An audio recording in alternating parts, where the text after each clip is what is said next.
Hi అండి, అందరికీ నమస్తే. Mister attitude part 76. హలో తారా, చెప్పు అని మాయ అంటూ ఉంటే, అదే మాయ, ఒకసారి కలుద్దామా అని అడుగుతుంది తారా. పర్వాలేదు తారా, ఫోన్లో చెప్పు, నా పక్కన ఎవరూ లేరు అని చెప్తూ ఉంటే, అదే నీకు ఎలా చెప్పాలని ఆలోచిస్తున్నా. మీ మూవీ షూటింగ్ అయిపోయింది కదా, ఇంక నువ్వు రిషిని కలిసి చేసే మూవీస్ ఏమైనా ఉన్నాయా, ఆల్రెడీ సైన్ చేసినవి అని అడుగుతుంది. ప్రస్తుతం అయితే సపరేట్ గానే ఉన్నాయి, కానీ మా ఇద్దరికి కలిసి ఏమీ లేవు అని చెప్తుంది మాయ. వెంటనే తార డిసప్పాయింట్ అయినట్టుగా స్లోగా మాట్లాడుతూ ఉంటే, అందుకే కాల్ చేసావా అని అడుగుతుంది మాయ. ఆ, నువ్వు ఎలాగైనా కలుస్తావు కదా రిషిని బయట అని అడుగుతుంది. అంటే పార్టీస్, అవార్డు ఫంక్షన్స్ ఇలాంటి వాటిలో మీట్ అవుతూనే ఉంటాం అని మాయ చెప్పగానే, ఓ దట్స్ గుడ్ అని అంటుంది. సరే ఉండనా అని మాయ పెట్టేపోతూ ఉంటే, జస్ట్ సెకండ్ మాయ, నీకు ఇప్పటికీ కూడా రిషి మీద లవ్ ఉంది కదా అని అడుగుతుంది. ఆ ప్రశ్నకి ధనుష్, మాయ ఒక్కసారిగా షాక్ అయిపోతారు. ఇక స్పీక్ అని అంటాడు ధనుష్ మోగ సైగలు చేస్తూ. అదేంటి తారా అలా అంటావు, I always loves Rishi only. ఈ మ్యారేజ్ అంటావా, ఏదో అలా జరిగిపోయింది అని చెప్తుంది.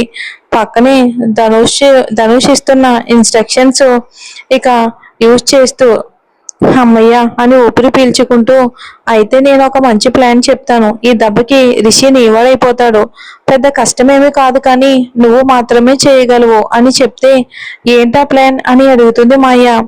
ఇంకో పక్క ధనుష్ కూడా చాలా ఈగలుగా వెయిట్ చేస్తూ ఉంటాడు, అసలు తార ఏం చెప్తుందా అని.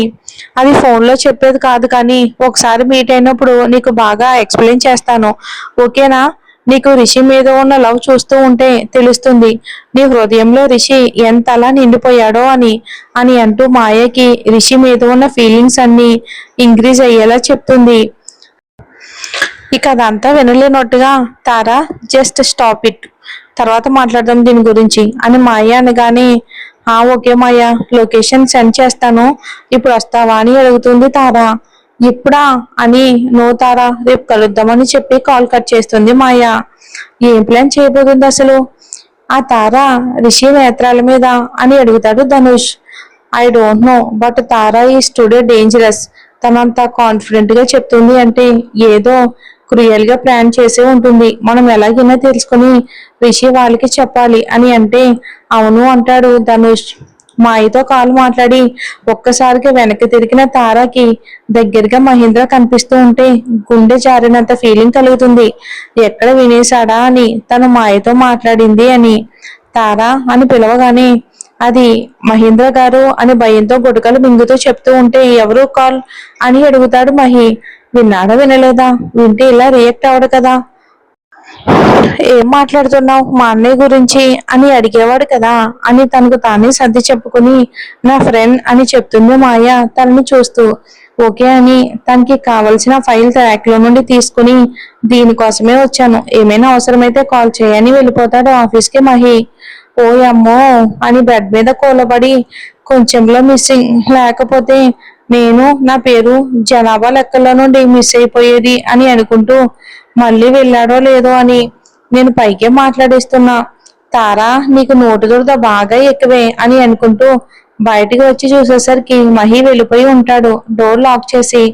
జస్ట్ త్రుటిలో తప్పిన ప్రమాదం, ఇదంతా అమ్మకు చెప్పాలి అని రాగినికి కాల్ చేస్తుంది తారా. హలో అమ్మా, ఏం చేస్తున్నావు అని అంటే, ఏం చేస్తానే, నాకేం బాగలేదు, నువ్వు లేక, నువ్వేమో నేను అవసరం లేదు అనుకుని వెళ్ళిపోయావు అని చెప్తుంది.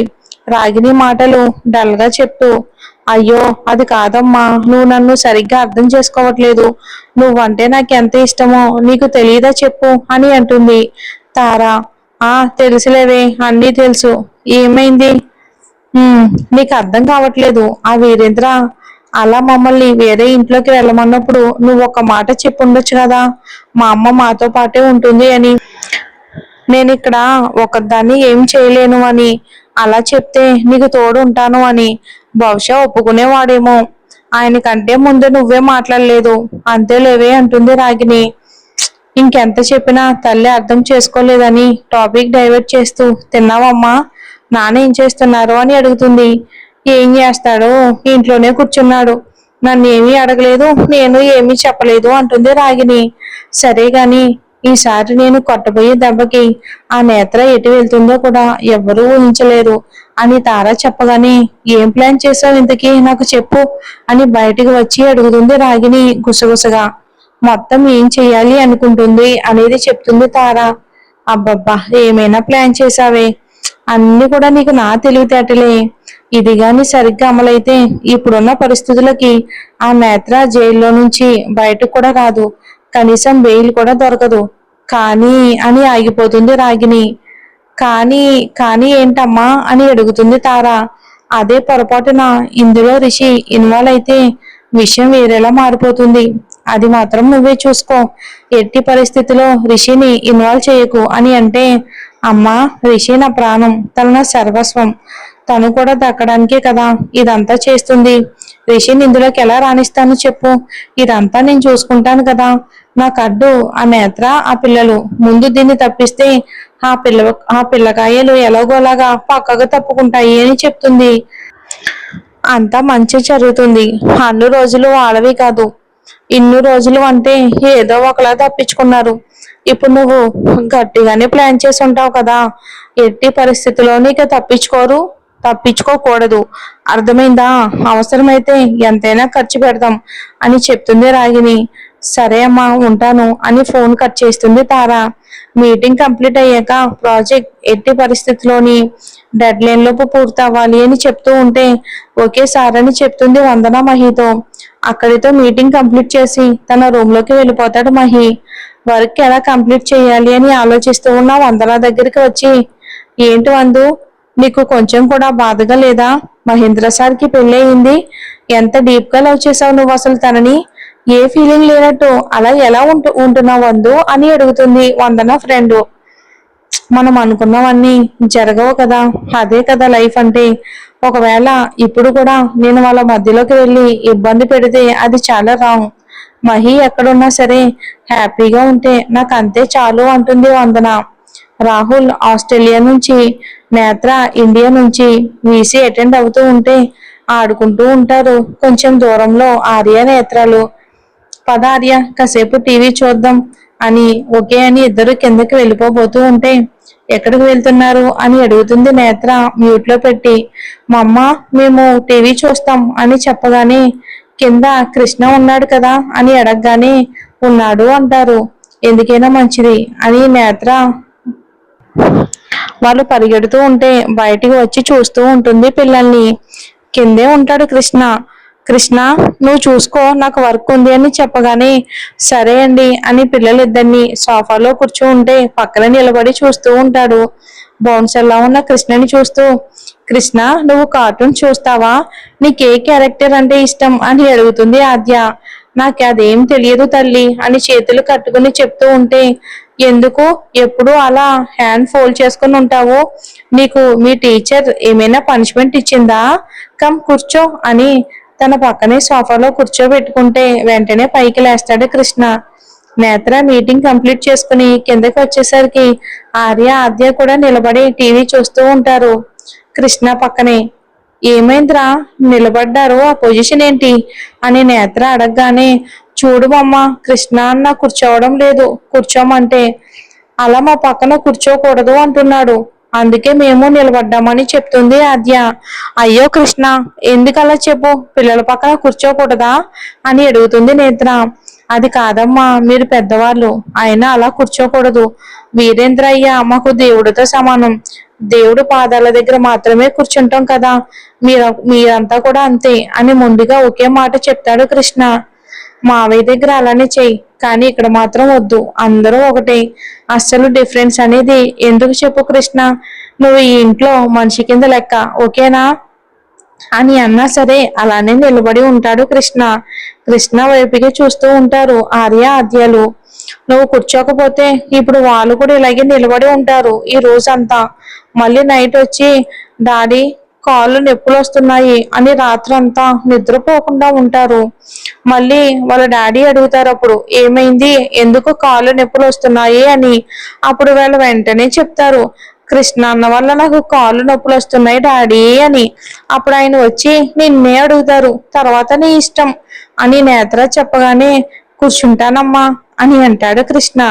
గుడ్, నేను తినడానికి ఏమైనా తీసుకొస్తాను అని నేత్ర కిచెన్ లోకి వెళ్ళబోతూ ఉంటే సోనాలి వస్తాడు అక్కడికి. అక్క, ఏంటక్క వండుతానంటున్నావు? ఇంక నేను వచ్చేసాను కదా, అవన్నీ నేను చూసుకుంటాను. ఇంతకీ పిల్లలు ఎక్కడా? నేను టీవీలో చూశాను గాని వాళ్ళ ఫేస్ ని టీవీలో కనిపించినవి లేదు అసలు. ఎప్పుడెప్పుడు చూద్దామా అని ఉంది పిల్లల్ని అని అడుగుతాడు సోనాలి. ఎవరు మమ్మ అని అడుగుతారు హార్య ఆద్య అక్కడే ఉన్న సోనాలి వైపుకు చూస్తూ. మీ మామో అని నేత్ర చెప్తూ ఉంటే మామూనా అని అంటారు వాళ్ళు. ఇప్పుడే కదా వచ్చావు, అప్పుడే డ్యూటీ ఎక్కాల్సిన అవసరం లేదులే, నేను ఏదో ఒకటి నా చేత్తో వండి తీసుకొస్తాను అని నేత్ర వెళ్తూ ఉంటే నీకు రాహుల్ మాము తెలుసా అని అడుగుతుంది ఆద్య సోనాలిని. రాహుల్ మాము అని అర్థం కానట్టు చూస్తూ ఉంటే ఆస్ట్రేలియాలో ఉన్నాడు కదా ఆ మాము అని చెప్తాడు ఆర్య సోనాలికి. తెలుసు తెలుసు అని పిల్లలిద్దరిని ముద్దు చేసి ఏది ఇంకొకసారి మాము అనండి అంటూ పిలిపించుకుంటూ ఉంటాడు మోకాళ్ళ మీద వంగి. కృష్ణ కృష్ణకి నేత్ర పిల్లల్ని ఏ తారతమ్యం లేకుండా పెంచుతూ ఉన్నందుకు ఆమె మీద ఉన్న అభిమానం ఇంకాస్త పెరుగుతుంది. నువ్వు ఇక్కడే ఉంటావా మాతో అని అడుగుతారు ఆర్య సోనాలిని చూస్తూ. ఇక్కడే ఉంటాను. మీరు ఏ ఫుడ్ కావాలన్నా, ఏ వెరైటీ కావాలన్నా సరే, చికెన్ బిర్యానీ నుంచి ఐస్ క్రీమ్ వరకు అన్ని రకాల వంటలు నాకు వచ్చు తెలుసా, అడిగి చూడండి, నిమిషాల్లో రెడీ చేస్తాను అని చెప్తే ఐస్ క్రీమ్ వచ్చా నిజంగానేనా అని అడుగుతుంది ఆద్య. వచ్చు, చేసి పెడతాగా మీకు అని అంటాడు. అవును, మరి ఇన్ని డేస్ ఎక్కడికి వెళ్ళావు నువ్వు అని అడుగుతాడు ఆర్య. అదా, మా అమ్మని చూడడానికి వెళ్ళాను, ఇప్పుడు వచ్చేసాను కదా ఇంకెక్కడే ఉంటాను అని చెప్తాడు సోనాలి. నీకు ఓన్లీ ఐటమ్స్ చేయటమే వచ్చా, మాతో ఆడుకోవడం రాదా? కృష్ణానికి ఏం గేమ్స్ రావు, నీకు కూడా రావా అని కృష్ణాని చూపిస్తూ చెప్తూ ఉంటే దృఢంగా దిట్టంగా ఉన్న కృష్ణని చూస్తూ తన బక్క పర్సనాలిటీకి తనకు తానే చూసుకుని కొంచెం అడుగులు వెనక్కి వేసి మీరెవరు అని అడుగుతాడు సోనాలి. కృష్ణ అన్న తెలీదా నీకు? మా కోసం వచ్చాడు కృష్ణ అన్న, మమ్మల్ని స్కూల్ కి తీసుకెళ్లి కేర్ఫుల్ గా చూసుకునేది ఈ అన్ననే అని చెప్తాడు ఆర్య. విషయం అర్థమవుతుంది సోనాలికి. ఇంతలో నేత్ర అందరికీ స్నాక్స్ తీసుకొస్తుంది. మా అమ్మ, నాకు ఇప్పుడు ఏమీ వద్దు, ఈ కొత్త మామూకి గేమ్స్ వచ్చంట, సో హైడ్ అండ్ సీక్ ఆడదాం, ఓకేనా అన్నయ్య అని అడుగుతుంది ఆర్యని. ఓకే అంటాడు ఆర్య. చెంగున గెంతుతూ నువ్వు నెంబర్స్ కౌంట్ చేయి మాము, మేము వెళ్ళి దాక్కుంటాం అని పరుగు పెడతారు అక్కడి నుండి పిల్లలు. మరి తారా ఏం ప్లాన్ వేసిందో ఏంటో, మరి ఏం జరుగుతుందో ఏంటో, దాని నుంచి మాయ ఎలా కాపాడుతుందో వీళ్ళని వచ్చే ఎపిసోడ్లో చూద్దాం.